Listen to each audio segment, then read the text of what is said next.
Award মানে তো award, পুরস্কার পাওয়া তো ভালোই লাগে, পুরস্কার পেতে, তাই না? এটাই আনন্দ, ভালো লাগছে।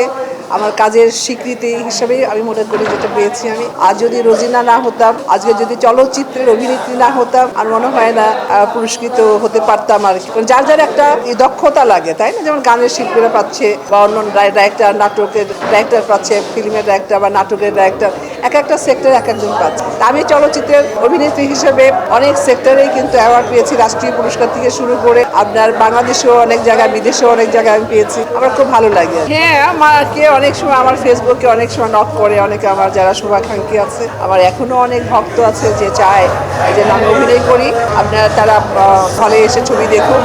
আসলে ওই ধরনের তো গল্প হয় না, ওই ধরনের এখন ছবি হচ্ছে না। বছরে দুই একটা ছবি হচ্ছে, সেটা হলে ঈদের সময় মুক্তি পায়।